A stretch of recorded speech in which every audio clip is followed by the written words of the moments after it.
Imagine this girl that you've been crazy about for weeks and months, and she's just right there. She's to the left of you, and you're like, oh my God, she's right there. Oh my God, she's so beautiful. Hello, you beautiful people. I hope you all are having an amazing, beautiful day. And in this video, we're gonna talk about the Crucible, about PvP, how to get better in 1v1, 1v2 situations. Somewhere in the video, we might talk about my beautiful looking arms, because, you know, they look pretty amazing. But most of the time, we're gonna be focusing on the Crucible. So there's a few things I wanna talk about. It's gonna be the modes, 6v6, Rumble, which I think is better for you to get better for 1v1, 1v2 situations. And let's be honest, if you're thinking about PvP in a serious way, then you do want to jump in the competitive, get those titles, you know, get Not Forgotten, Lunas, whatever it is. And trust me, there are ways to be better at PvP. So first, let's talk about the 6v6 playlist and why, in my opinion,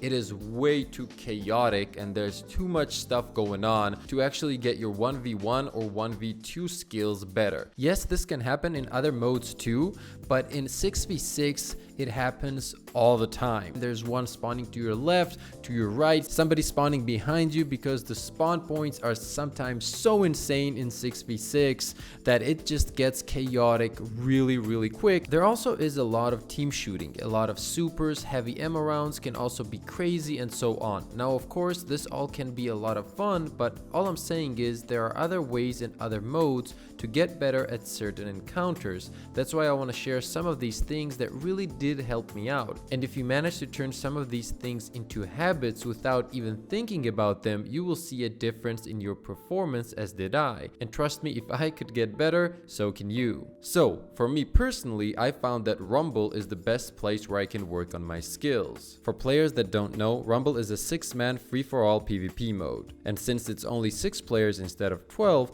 it gives you way more opportunities to work on your skills. Of course, there are things about Rumble that could be better, like the spawn points, but it still gives you way more 1v1 and 1v2 encounters, and that is what you want to master. And Rumble really does help you with that. Yes, it can be sweaty. If you're thinking about PvP seriously, you want those sweaty encounters, because that is when you get better. It will also get you warmed up for competitive, and you'll get more and more experience for those 1v1s and 1v2s, which is what happens a lot in comp. Competitive is a different play style. You need to play smarter, you need to control the distance, control the map, which brings us to map control, which in my opinion is the difference between a good or very good player and an average player. So Pip, what is this map control you speak of? What are you talking about?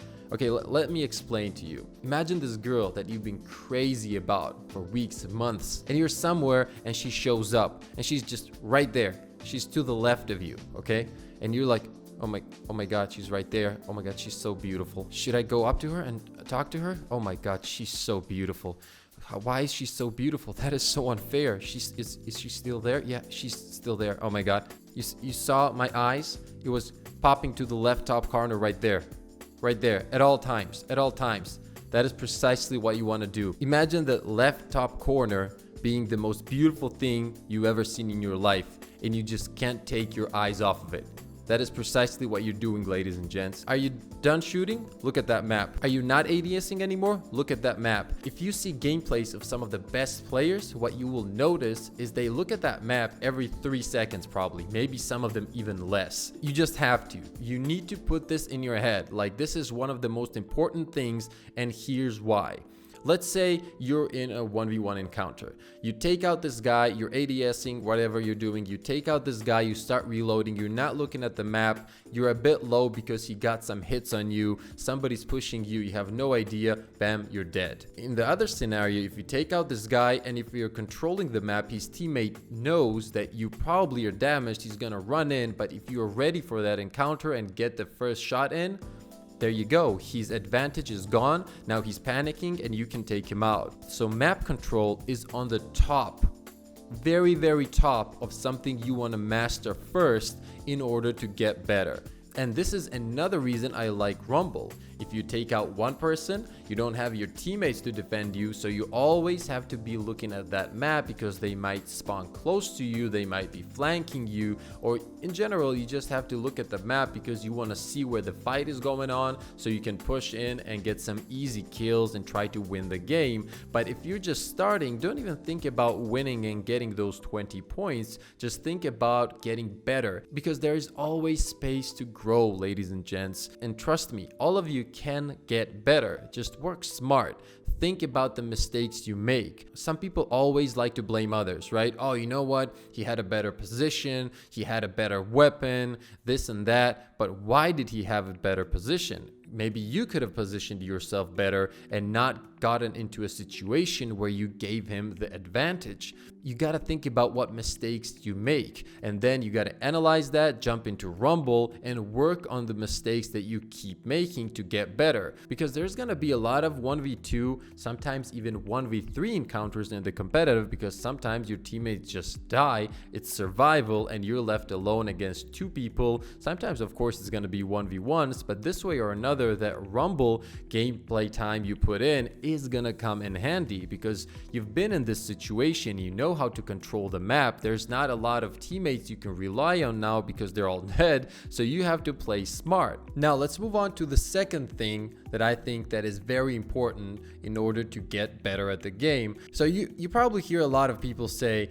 oh, you know what, that guy is shotgunning, that's all he does, and that's why he's getting me and that's why he's killing me. Well, to be honest, if you know that all he's doing is shotgunning, doesn't that kind of mean that you know what he's gonna do in every round? So all you have to do is kind of maintain the distance, right? And this is the second point, controlling the distance and the environment around you. There's a lot of things that can tell you what the player is about to do. So you have to be ready for what's coming. If they're around the corner, you just jump back, just take them out with the sidearm, fusion rifle, whatever you're using. It's also gonna be the sound of jumping, dodging. If you're going against hunters, you might hear the sound of grenades. Whatever it is, you gotta pay attention because it will tell you a lot at that moment about the situation around you, and that is precisely what you need. You can hear the sound.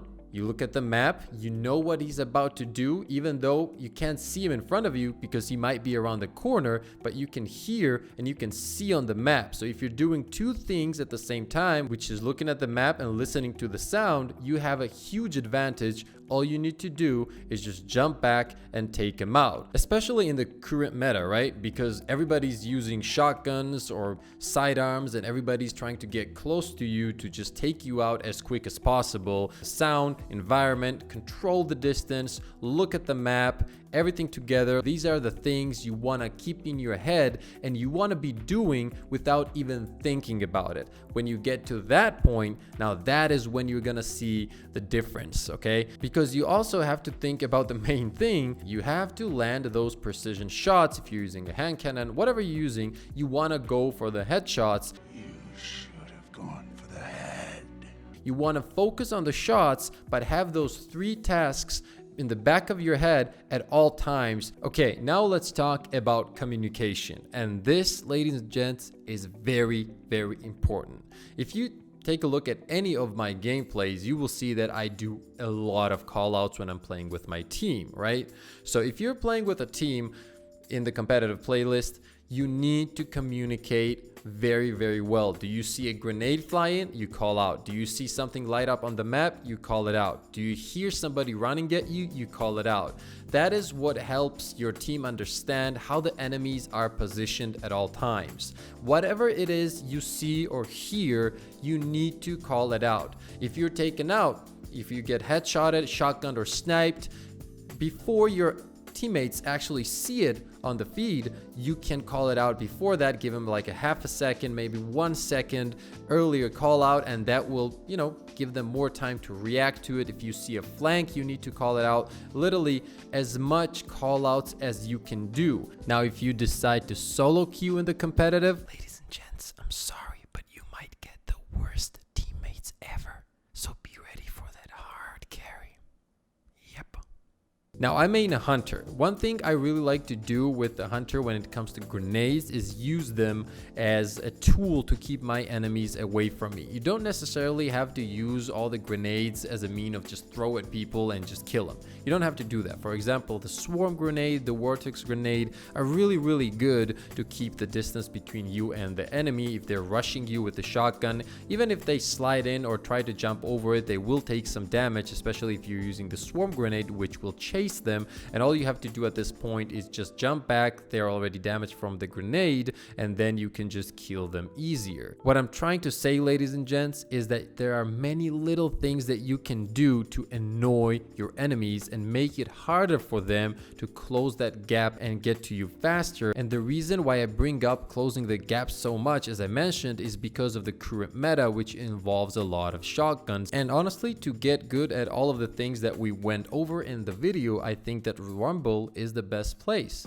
You will have the ability to control the map better and get used to that. You'll have the ability to listen to the environment and the sounds around you and get better at reading the situations. You will have all kinds of encounters, close range, long range, so you will be able to find your exact playstyle and what you think you're doing better, and then just keep working on that. Analyze your mistakes, fix your mistakes, and always remember the few tips I gave you. Keep those in the back of your head at all times, and trust me, ladies and gents, you will see the difference. Well, I hope you guys enjoyed the video. Let me know what you guys think. If you're enjoying the content on the channel, a like and a sub is very appreciated, you beautiful people, and it helps me out a lot. We're getting closer to 1,000 subscribers, which is just insane. I thank you guys for all the support. I appreciate every single one of you, and as always, have a crazy beautiful day.